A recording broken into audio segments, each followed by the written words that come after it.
मणिपुर के अशांत इलाकों का दौरा कर रहा हूं। मणिपुर की हाल की स्थिति की जानकारी देने हेतु इस प्रेस वार्ता का आयोजन किया गया है। 29 अप्रैल को मणिपुर हाईकोर्ट ने, मैं कोई झिझक के बगैर कह सकता हूं, एक जल्दबाज फैसले के कारण यहां पर जातीय हिंसा और दो ग्रुपों के बीच में हिंसा की शुरुआत हुई।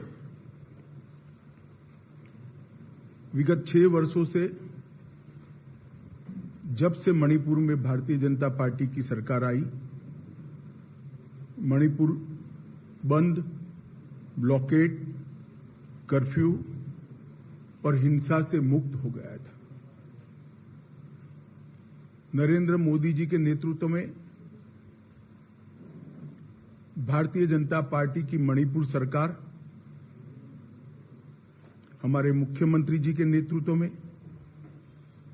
इस डबल इंजन की सरकार ने विकास के सारे पैरामीटर्स में अभूतपूर्व सिद्धियां हासिल की। ये 6 साल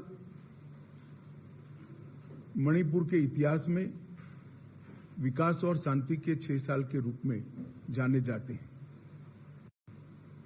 चाहे सेंट्रल इंस्टीट्यूशन लाना हो, चाहे इंफ्रास्ट्रक्चर को मजबूत बनाना हो, बढ़ावा करना हो, इंडस्ट्रियल इन्वेस्टमेंट लाना हो, एजुकेशनल इंस्टीट्यूशन को सुचारू रूप से चलाकर मणिपुर को नॉर्थ ईस्ट के एजुकेशन और स्पोर्ट्स में हब बनाने की बात हो, हर क्षेत्र में शांति के कारण मणिपुर विकास के रास्ते पर चल पड़ा था। विगत लगभग 1 महीने से मणिपुर में हिंसक घटनाएं हुई है। सबसे पहले तो मैं जिन दुर्भाग्यपूर्ण नागरिकों की हाल की हिंसा में मृत्यु हुई है, इस सभी के परिवारों के प्रति देश के प्रधानमंत्री जी की ओर से, मेरी ओर से और भारत सरकार की ओर से इनके प्रति संवेदना व्यक्त करता हूं। जान किसी की भी गई हो, देश के नागरिक की जान जाती है, तब हम सबको, मुझे, आपको, सभी को दुख होना बहुत स्वाभाविक है। ये 2 दिन के दौरान मैंने ढेर सारे इधर और साइड के लोगों से मुलाकात की है। मैंने ये 3 दिनों में अस्थायी कैंपों का दौरा किया है। ये 3 दिनों के अंदर मणिपुर के अलग अलग हिस्सों में, इम्फाल, मोरे, चुराचांदपुर, कॉम्पोक्वी, सभी जगह जाकर नागरिकों के प्रतिनिधिमंडल और आहत लोगों से चर्चा करने का प्रयास किया है। राज्य के कैबिनेट मंत्रियों के साथ भी मीटिंग की है। महिला संगठनों के साथ भी दोनों ओर मेरी मीटिंग हुई है। मतई समुदाय के लगभग 22 सीएसओ को मैं मिल चुका हूं। इसी प्रकार से कुकी समुदाय के भी 25 से ज्यादा सीएसओ के साथ मेरी मीटिंग हुई है। बुद्धिजीवी संगठन, प्रोफेसर, रिटायर्ड अफसर, समाज के सभी वर्गों के साथ शांति लाने के उपायों के लिए और शांति की चर्चा के लिए मेरी बातचीत हुई है। अलग अलग 11 पॉलिटिकल पार्टियों के नेताओं के साथ भी मेरी डिटेल चर्चा हुई है। ओलंपियंस और राष्ट्रीय खेलों में खेले हुए खिलाड़ियों से भी मेरी चर्चा हुई है और सभी पार्टी के चुने हुए प्रतिनिधियों से भी मेरी चर्चा हुई है। 2 राहत कैंपों में मैं गया, दोनों राहत कैंप में स्थिति का जायजा भी लिया है और अलग अलग स्तर के भारत सरकार और मणिपुर सरकार के अधिकारियों की, सिविल अधिकारियों की और सुरक्षा बलों की मीटिंग भी मैंने की है। हमने ढेर सारे फैसले भी किए हैं जो आज मैं बताना चाहूंगा। भारत सरकार विगत 1 महीने से चलती हुई हिंसा होने के कारण और हिंसा में किसकी जिम्मेदारी है, इस सभी की जांच के लिए हाईकोर्ट के चीफ जस्टिस स्तर के रिटायर्ड न्यायाधीश का न्यायिक आयोग गठित कर जांच करेगा और ये जांच भारत सरकार की ओर से कराई जाएगी। भारत सरकार मणिपुर के गवर्नर साहिबा की अध्यक्षता में एक शांति समिति का गठन करेगी जिसमें सभी का समावेश होगा। उद्योगपति भी होंगे, खिलाड़ी भी होंगे, राजनीतिक दलों के प्रतिनिधि भी होंगे, चुने हुए प्रतिनिधि भी होंगे और अलग अलग सिविल सोसाइटी ऑर्गेनाइजेशन के प्रतिनिधि भी सभी प्रकार के होंगे। मणिपुर में अभी ढेर सारी एजेंसियां सुरक्षा की दृष्टि से काम कर रही है। उनके बीच में बेहतर समन्वय के लिए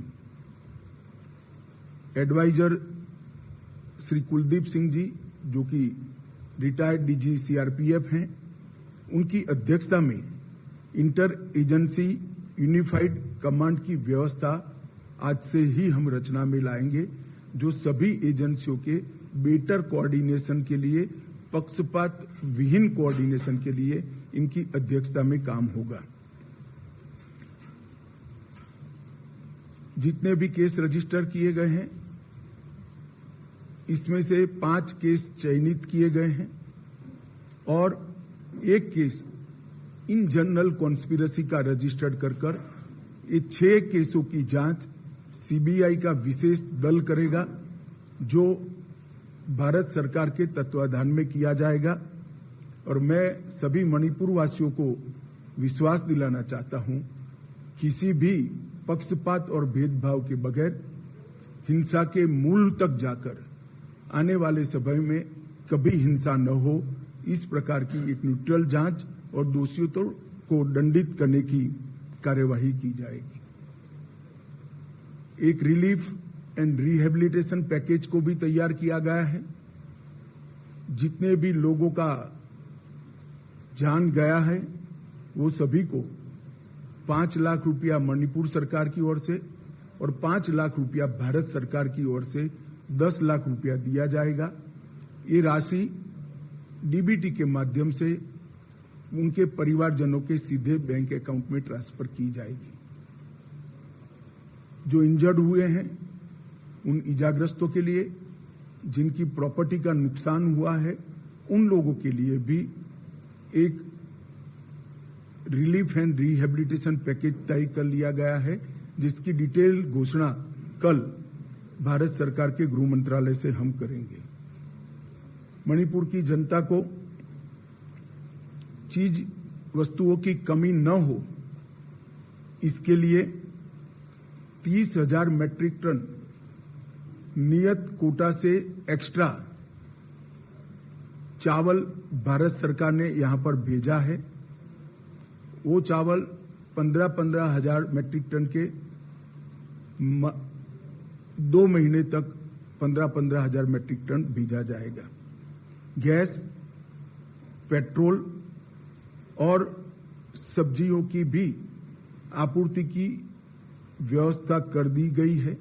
सारी चीजें ऑन वे हैं और उनके वितरण के लिए सस्ता अनाज की जो दुकान है, इसके अलावे एक अलग से कैंप खोला जाएगा जहां उनके इलेक्ट्रॉनिक राशन कार्ड से भी अनाज मिलेगा और जिनको परचेस कर चाहिए उसको भी मिलेगा। वहां से सब्जियां भी बांटी जाएगी, दवाइयां भी बेची जाएगी और पेट्रोल पंप कुछ चयनित कर दिए गए हैं, लगभग 15 पेट्रोल पंप जो दिन रात खुले रहेंगे, जिससे पेट्रोल की किल्लत यहां पर हो न सके। आवाजाही में आप सभी जानते हैं थोड़ी दिक्कत है, इसलिए खोनसेंग रेलवे स्टेशन अभी पूरा नहीं बना है, मगर लाइन तैयार हो गई है। तो हमने टेम्पररी प्लेटफॉर्म बनाने का निर्णय किया है, जो एक ही सप्ताह में बन जाएगा। तो रेल से भारत के बाकी हिस्सों से मणिपुर की आपूर्ति करने के लिए ये बहुत बड़ी सुविधा होगी। युद्ध स्तर पर ये प्लेटफॉर्म बनाने की कार्यवाही कल से ही शुरू हो गई है। मैं आशा करता हूं कि 4-5 दिन के अंदर ही हम रेल के माध्यम से यहां आपूर्ति शुरू कर देंगे। तो रेल जब आना शुरू होगी तो चीजों की कमी में बहुत सुधार हो जाएगा। दोनों ओर लोग शिफ्ट हो गए, इसके कारण मेडिकल डॉक्टर की भी असुविधा विशेषकर कुकी भाइयों के क्षेत्र में हुई है। भारत सरकार ने 8 टीमें, जिसमें 20 डबल ग्रेजुएट डॉक्टर होंगे, वो डॉक्टरों के साथ उनकी टीमें भी होंगी। वो टीमें वहां से रवाना हो चुकी है। 3 टीम पहुंच चुकी है और 5 टीम आज शाम तक यहां रिपोर्ट कर देगी, जो मोरे, चूड़ाचांदपुर और कोमकोकी के एरिया में क्षेत्रों में मेडिकल सुविधाओं का काम करेगी। और बाद में इम्फाल में भी अगर ये क्राइसिस होती है तो आसाम सरकार के डॉक्टर लाने की भी हमने व्यवस्था की है। कॉम्पिटिटिव एग्जाम और शिक्षा में मणिपुर के विद्यार्थियों को कोई व्यवधान न हो, इसलिए भारत सरकार के शिक्षा विभाग के उच्च अधिकारी आज यहां पहुंच चुके हैं। उनका और मणिपुर के शिक्षा विभाग के अधिकारियों का मीटिंग होने के बाद एक कॉन्क्रीट प्लान, जिससे कि बच्चों की पढ़ाई लिखाई बाधित न हो, उसको हम बनाएंगे, जिसमें ऑनलाइन एजुकेशन, ऑनलाइन एग्जामिनेशन और डिस्टेंस टीचिंग की भी व्यवस्था की जाएगी। ये सारी व्यवस्था को हम 2 दिन के अंदर एक फाइनल स्वरूप दे देंगे, जिससे बच्चों की शिक्षा में और एग्जामिनेशन में किसी भी प्रकार का व्यवधान न हो। कोर्ट में मणिपुर के कुछ हिस्सों से आने में तकलीफ है, हम हाईकोर्ट के साथ चर्चा कर रहे हैं। 3 जगह पे वर्चुअल माध्यम से अपीयर हो सके, इस प्रकार की व्यवस्था की है, करने जा रहे हैं हम। चूड़ाचांदपुर, मोरे और कोमकोकी में, जहां से मणिपुर हाईकोर्ट में सीधी अपनी बहस भी कर सकेंगे और हाईकोर्ट लिबरल तरीके से उनको जब तक स्थिति नॉर्मल नहीं हो जाती डेट भी दे पाएगी। इससे काम करने में काफी सरलता होगी। आवाजाही की सरलता से के लिए ये तीनों क्षेत्रों से एक अस्थायी हेलीकॉप्टर यातायात की व्यवस्था भी हम करने जा रहे हैं, जो सिर्फ 2000 रुपया पर पर्सन के रेट से इन लोगों को एयरपोर्ट तक छोड़ देगा और इंटरनल ट्रांसपोर्टेशन की भी व्यवस्था हेलीकॉप्टर के माध्यम से हम करेंगे। भारत सरकार और मणिपुर सरकार ने हेलीकॉप्टर सेवा का बाकी खर्चा भारत सरकार और मणिपुर सरकार उठाएगी, जैसे सुदूर क्षेत्रों में आवागमन में किसी भी प्रकार की कोई दिक्कत न हो। ये सभी प्रकार की व्यवस्था सुचारू रूप से चले, इसलिए एक ज्वाइंट सेक्रेटरी स्तर के गृह विभाग के अधिकारी मणिपुर में उपस्थित रहेंगे और 5 डायरेक्टर स्तर के अधिकारी भारत सरकार के अलग अलग मंत्रालय के यहां पर उपस्थित रहेंगे। परमानेंट सॉल्यूशन के लिए हमने म्यांमार और मणिपुर की बॉर्डर पर पहले ही ट्रायल बेस पर 10 किलोमीटर बाड़ लगाने का, फेंसिंग करने का काम हमने पूरा कर लिया है और 80 किलोमीटर के काम को हमने टेंडरिंग कर चुके हैं और बाकी की बॉर्डर की हम सर्वे भी चालू कर रहे हैं और पड़ोस के देश से आने वाले लोगों की बायोमेट्रिक्स और आई इंप्रेशन लेने का भी काम चालू है, जिससे आने वाले दिनों में उकसावे से यहां पर हिंसा न हो। मेरी सभी मणिपुर वासियों के से अपील है कि आप कृपया अफवाहों पे ध्यान न दें।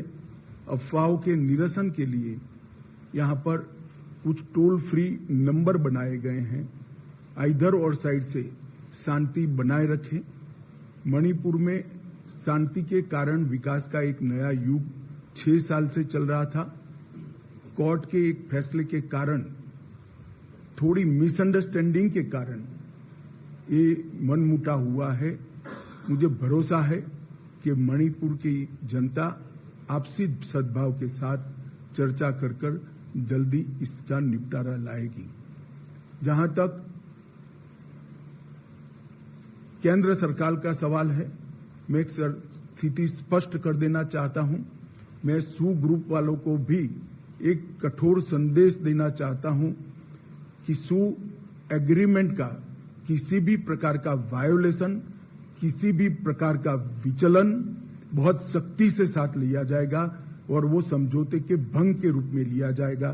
तो कृपया समझौते की सभी शर्तों का कठोरता से आप पालन करिए।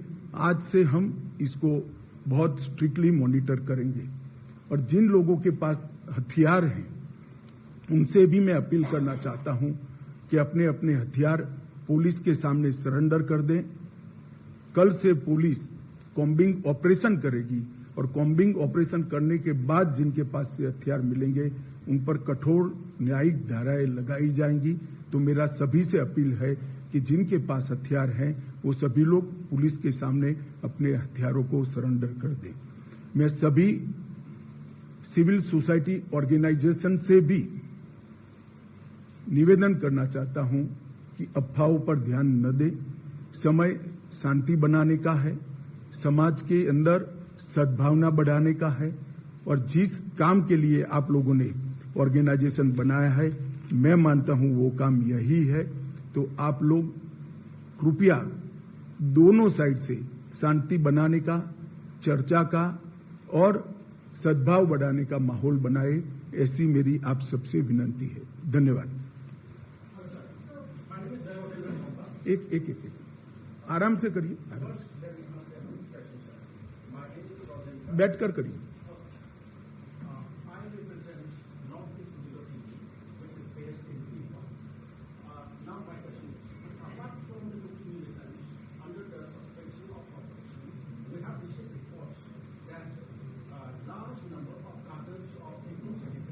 एक मिनट, मैं समझ गया। मैं हिंदी में बोला इसलिए शायद मेरी बात कम्युनिकेट नहीं हो पाई। अब ध्यान से सुनिएगा। सू मिलिटेंट अगर समझौते की किसी भी प्रकार की शर्त का उल्लंघन करते हैं तो अब उन पर कठोर नहीं चाहूंगा, परंतु जो भी सूचना है इसको हम डेल्ट कर रहे हैं और कड़ाई के साथ डेल्ट कर रहे हैं। एक सेकंड मैं बताता हूं, आप बताइए, सबको मौका मिलेगा।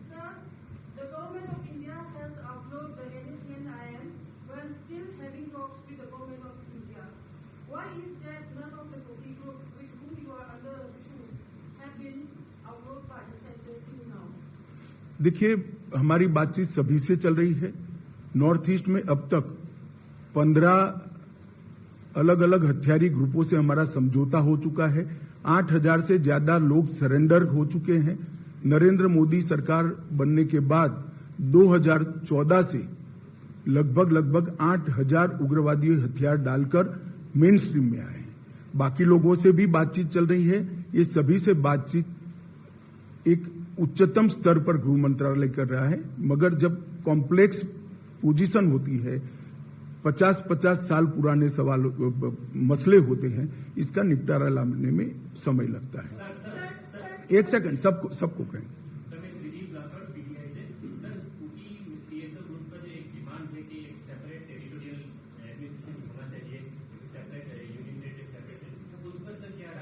देखिए, भारत सरकार ने मणिपुर की एकता और अखंडता के बारे में कई बार अपना स्टैंड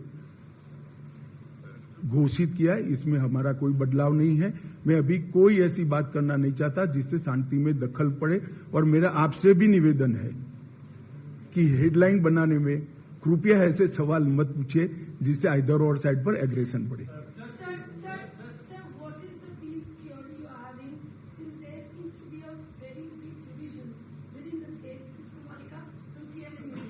देखिए, वार्ता और संवाद यही रास्ता है मतभेदों को और मिसअंडरस्टैंडिंग को क्लियर करने का।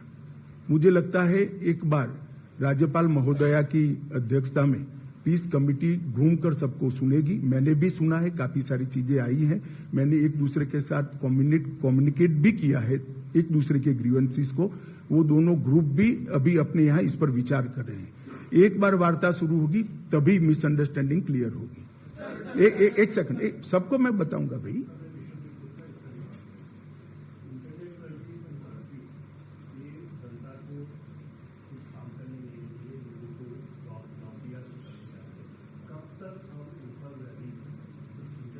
शांति होते ही तुरंत कर देंगे।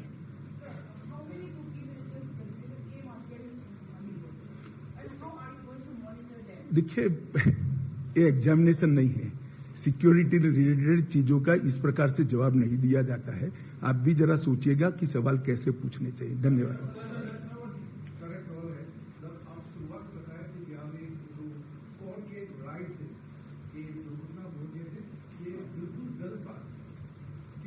चलो, ये आपकी राय है। मैंने मेरी राय बता, सुनिए ना, यहाँ बहस नहीं हो सकती। मैंने मेरी राय बता दी, आप आपकी राय जनता को बताइए। धन्यवाद।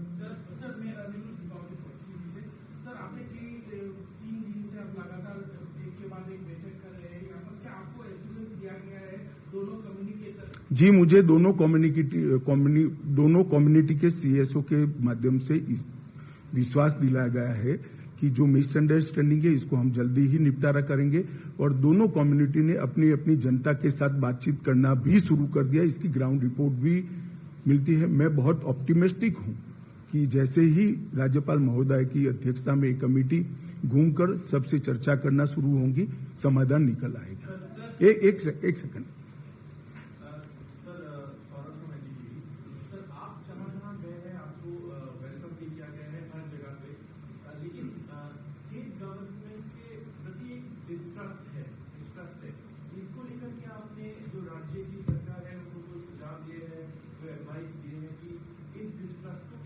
देखिए, मैंने काफी सारी चर्चा करी है, स्थिति से अवगत भी कराया है, सुझाव भी दिए हैं, मगर वो आपके लिए नहीं है, राज्य सरकार के लिए।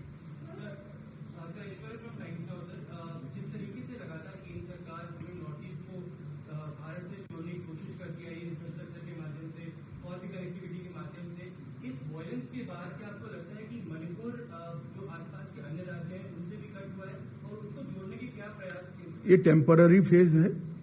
यहाँ स्थिति सामान्य बहाल होने के साथ ही मणिपुर पहले की तरह विकास के रास्ते पर चला जाएगा, मुझे पूरा विश्वास है। मैडम, आपने एक बार पूछ लिया ना।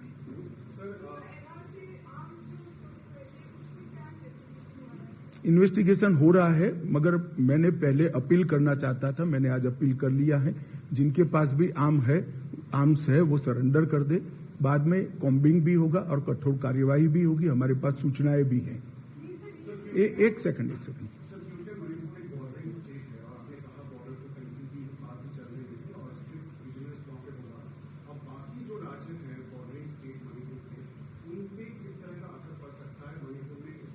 पहले मेरी बात पूरी आप सुन लीजिए। 10 किलोमीटर बॉर्डर फेंसिंग हमने ट्रायल बेस पर किया है और इसके आधार पर 80 किलोमीटर और कर रहे हैं। बाकी का सर्वे चल रहा है। और जहां तक बाकी स्टेटों का सवाल है, जहां जहां प्रॉब्लम होगी भारत सरकार जरूर सोचेगी रिपोर्ट के आधार पर।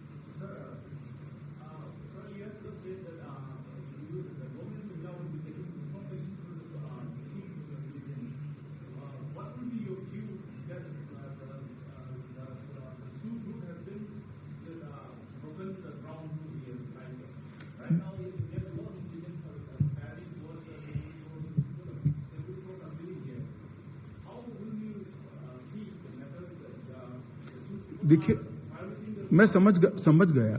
हमारे पास जो सूचनाएं है इसके आधार पर मैंने उनको अपील की है कि वायोलेशन न करें। वायोलेशन करते हैं तभी कदम उठाने की बात है, और वायोलेशन करेंगे तो कदम उठाना चाहिए, इसमें आप भी सहमत हैं। मैंने यही कहा है कि वायोलेशन न करे।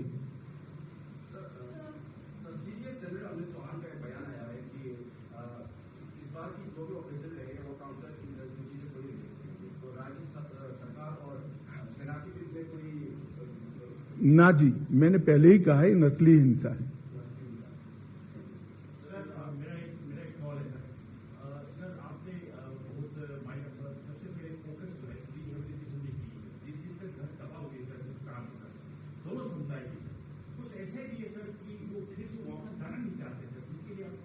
हम उनसे चर्चा करेंगे। स्थिति सामान्य होने के बाद उनकी यही मंशा रही तो फिर उसके लिए भी सोचा जाएगा। मुझे विश्वास है कि स्थिति सामान्य होने के बाद, एक दूसरे पर विश्वास होने के बाद पूर्ववत स्थिति हो जाएगी।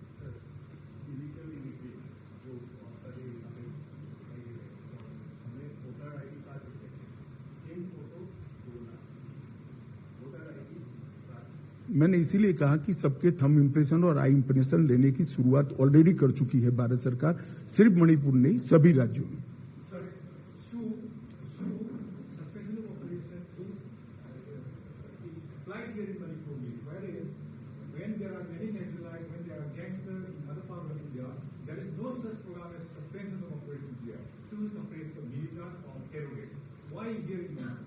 बैठिए।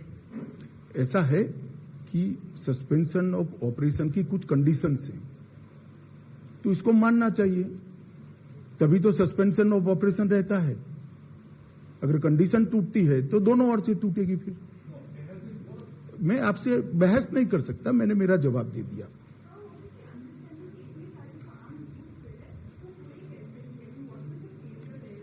काफी कुछ मात्रा में आर्म्स आ गए हैं और जब मोब आता है तब उस पर डायरेक्ट फायरिंग करना एक झिझक होती है। अब स्थिति सामान्य हुई है और मुझे विश्वास है कि आज मेरे कहने के बाद काफी मात्रा में और भी आ जाएंगे।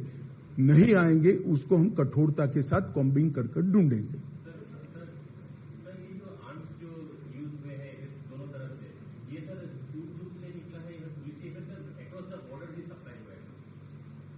देखिए, आप प्रेस कॉन्फ्रेंस में इस तरह की सूचनाएं मुझसे अपेक्षा नहीं कर सकते हैं भैया। इसके लिए आपको एग्जाम देना पड़ेगा, सिक्योरिटी फोर्स में आना पड़ेगा या तो एजेंसी में आना पड़ेगा। चले, मुझे लगता है अब रिपीटेशन हो रहा है। मैं अंत में आप लोगों को भी अपील करना चाहता हूं कि आप भी शांति हो इस दिशा में आपका रिपोर्टिंग भी कीजिए, आप सभी अपील भी कीजिए और सभी समुदायों को शांति बनाने में आपका सहयोग भी दीजिए। बहुत बहुत धन्यवाद।